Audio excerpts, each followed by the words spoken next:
अस्सलाम वालेकुम व्यूअर्स, जैसे कि आप लोग जानते हैं कि जो गेमिंग इंडस्ट्री है वो इतनी बड़ी इंडस्ट्री बन चुकी है 198 बिलियन डॉलर की। उस हवाले से जो गूगल की टीम है उनके मल्टीपल विजिट्स हुए हैं पाकिस्तान में और उनका पर्पस था कि हम पाकिस्तान में रहते हुए गेमिंग इंडस्ट्री को डेवलप करें, उसको हम उस पर काम करें। तो हम आज आपकी मुलाकात करवा रहे हैं मिस्टर शुएब से जो ऑक्सेस के जीएम हैं। हम इनसे आज जानेंगे कि गेमिंग इंडस्ट्री में किस तरीके से आया जा सकता है और किस तरीके से रेवेन्यू अर्न किया जा सकता है। जो ऑक्सेस है आपका, ये जो गेमिंग और ऐप स्टूडियो, यहाँ पर किस तरह की सर्विसेज आप दे रहे हैं और किन स्पेसिफिक कंट्रीज़ में आपके हैं क्लाइंटेज वगैरह, थोड़ा इसके पोर्टफोलियो के हवाले से जानेंगे। हम क्लाइंट बेस काम नहीं कर रहे हैं, हम सिर्फ अपनी प्रोडक्शन करते हैं। हम गूगल प्ले कंसोल और iOS एप्पल स्टोर के ऊपर हम पब्लिश करते हैं गेम्स और ऐप्स। ज़्यादा जो हमारा फोकस है वो ऐप गेम्स के ऊपर है। जो गेम्स हैं उसमें सिमुलेशन की गेम्स भी हैं, रेसिंग की गेम्स भी हैं और एक्शन की गेम्स भी हैं और हाइपर कैजुअल टाइप्स की भी गेम्स हैं। अगर इसको अपना कैरियर बनाना चाहता हूँ और मैं चाहता हूँ कि मैं गेमिंग में आऊँ, तो कौन कौन से सेक्टर्स हैं इसके अंदर, कितनी तरह की टाइप्स हैं बिजनेस के हवाले से, जॉब्स के हवाले से?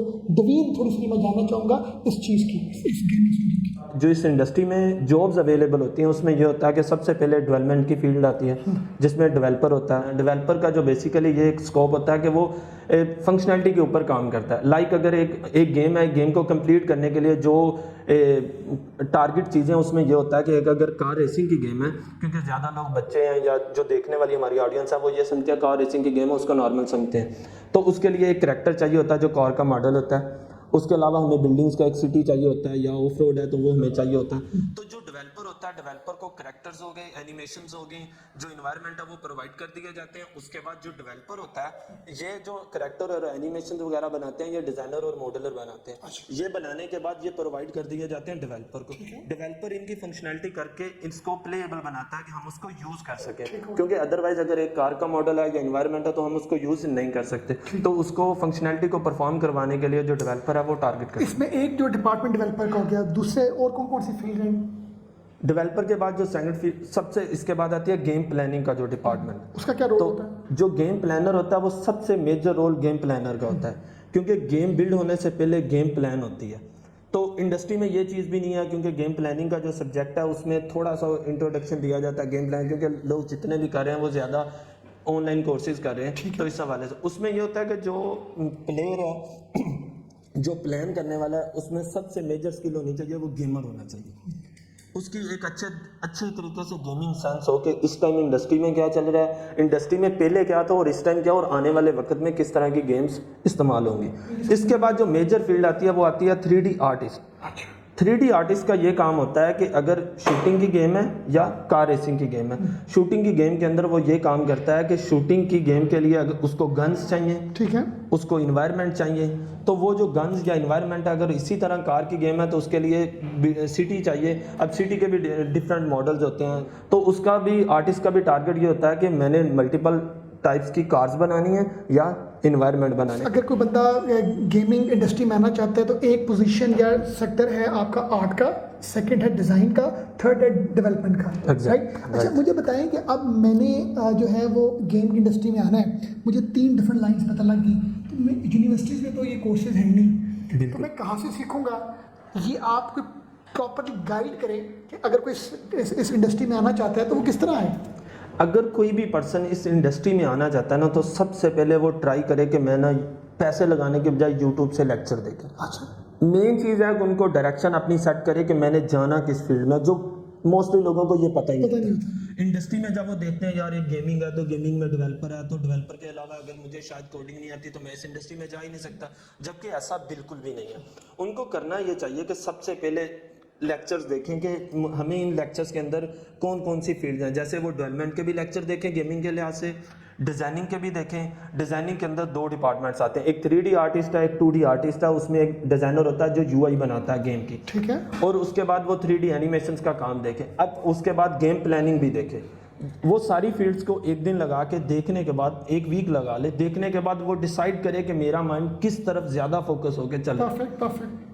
वो अगर उसको ये चीज़ मिल गया ना कि मैं अगर मुझे कोडिंग नहीं आती तो ठीक है यार मैं डिज़ाइनिंग में चला जाता हूँ, अगर मेरा डिज़ाइनिंग में नहीं है तो इसमें एक फील्ड है मार्केटिंग की फील्ड है। अगर आपने थोड़ा सा यूट्यूब के ऊपर उसी डोमेन के अंदर रहते हुए आपको हेल्प मिल जाएगी, लाइक आपने कहा कि मैंने यूनिटी डेवलपमेंट का कोर्सेज करना है, आप यूट्यूब पे जाएं, आप देखें, आप यूनिटी डेवलपमेंट के कोर्सेज देखें, आपको बेतहाशा वीडियो मिल जाएंगी। आप उन वीडियोज़ की मदद से थोड़ा सा अपने आप को पुश करें।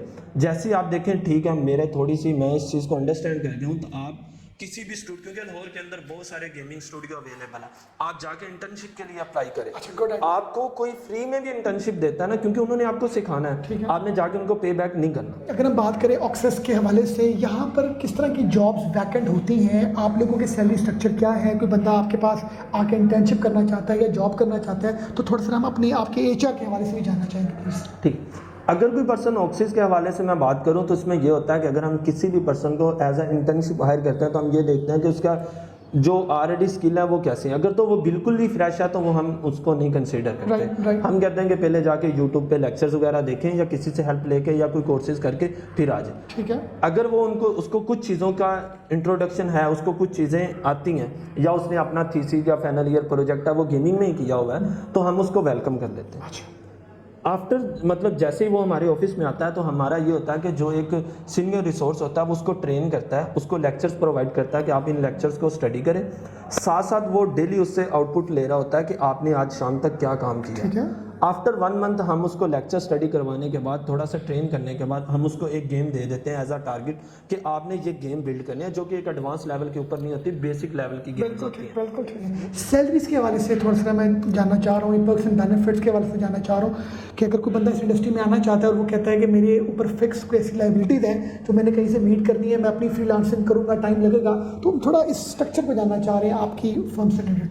अगर मैं एक डेवलपर की बात करूं जिसका एक्सपीरियंस 2 से 3 ईयर है, राइट, उसकी जो सैलरी की रेंज है वो 150 के अराउंड होती है, 130 टू 150 के अराउंड। 2 ईयर्स, 2 से 3 ईयर्स, ठीक है। अगर किसी का एक्सपीरियंस इससे ज़्यादा है तो उसकी सैलरी की जो रेंज है वो 2 लाख के बिटवीन होती है, डेवलपर की मैं बात कर रहा हूँ। इसी तरह अगर मैं 3D आर्टिस्ट की बात करूँ तो उसकी जो जिसका एक्सपीरियंस 4 to 5 ईयर का एक्सपीरियंस है, उसकी भी सैलरी ब्रैकेट जो है वो भी 150 to 2 लाख के बिटवीन होती है। लेकिन थोड़ी सी जिसकी स्किल जितनी ज़्यादा अच्छी है डिपेंड करता है स्किल का। आइडिया। इसी तरह हमारे स्टूडियो में भी एक डिज़ाइनर है, उसका भी 4 ईयर का एक्सपीरियंस है, दूसरे का भी, लेकिन वो 4 ईयर वाले बंदे को हम ज़्यादा पे करते हैं क्योंकि उसमें स्किल भी ज़्यादा है, उसने अपने आप को अप टू डेट रखा हुआ है। इसमें अगर कोई बंदा जॉब के लिए अप्लाई करना चाहता है तो अपना ईमेल जो आपका HR का है वो शेयर करें। बिल्कुल, आप स्क्रीन के ऊपर जो ईमेल प्रोवाइड किया वो है hello@theoxys.com। आप इस ईमेल आईडी के ऊपर अप्लाई कर सकते हैं। आफ्टर हम उस CV को देखने के बाद हम देखेंगे, उसके बाद इंटरव्यू के लिए कॉल की जाएगी। जैसे ही पर्सन इंटरव्यू के लिए आएगा तो उसके 1 से 2 इंटरव्यू शेड्यूल किए जाएंगे, उसके अंदर उसको जज करने के बाद फाइनल ऑफर और कॉल दे दी जाती है। अच्छा, मुझे शुरू से बताएं कि मैंने गेमिंग में सीख भी लिया, एक्सपीरियंस भी गेन कर लिया, अब मैंने गेम से रिलेटेड अपनी ऐप भी डेवलप कर ली, तो उसके बाद मैंने इसको सेल कैसे करना है? मतलब जनरल एक फ्रीलांसर के हवाले से मतलब क्या बिल्कुल किस तरीके से होगा वो? आपने ये एक मज़े का क्वेश्चन किया और यही मेन चीज़ होती है। गेम बनाने को हर पर्सन बना लेता है, ऐप बनाने को हर पर्सन बिल्ड कर लेता है। उसके बाद जो मेन पॉइंट होता है ना वो होता है कि भाई ट्रैफिक कैसे लेके आए। लेकिन ज़्यादा जो इंडस्ट्री काम कर रही है वो 80% गूगल प्ले कंसोल और एप्पल स्टोर पर ही काम कर रही है। आपको गेम बिल्ड करने के बाद उधर पब्लिश करनी होती है। पब्लिश करने के बाद हमारा टारगेट ये होता है कि हम गेम की परफॉर्मेंस देखें कि गेम की परफॉर्मेंस ठीक है। अगर तो गेम की परफॉर्मेंस ठीक है तो उसके बाद हमारा टारगेट होता है कि इसके ऊपर स्पेंड किया जाए, इन्वेस्टमेंट की जाए, लाइक गूगल एडवर्ड्स के ऊपर एड्स चलाए जाएं, टिकटॉक के ऊपर चलाए जाएं, स्नैपचैट के ऊपर चलाए जाएं, ट्विटर के ऊपर प्रमोशन चलाई जाए, फिर मतलब जितने भी सोशल चैनल्स हैं या जहाँ जहाँ पे भी एडवर्टाइजमेंट पॉसिबल है तो हम वहाँ पे प्रमोशन को रन करें।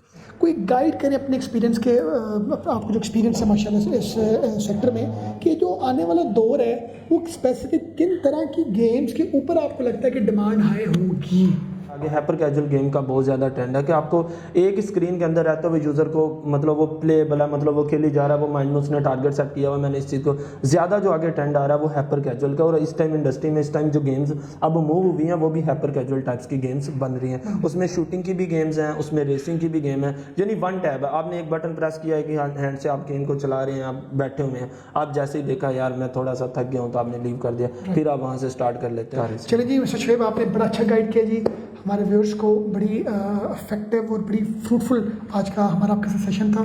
Thank you very much. Thank you so much. Viewers आपने भी देखा, थैंक यू वेरी मच।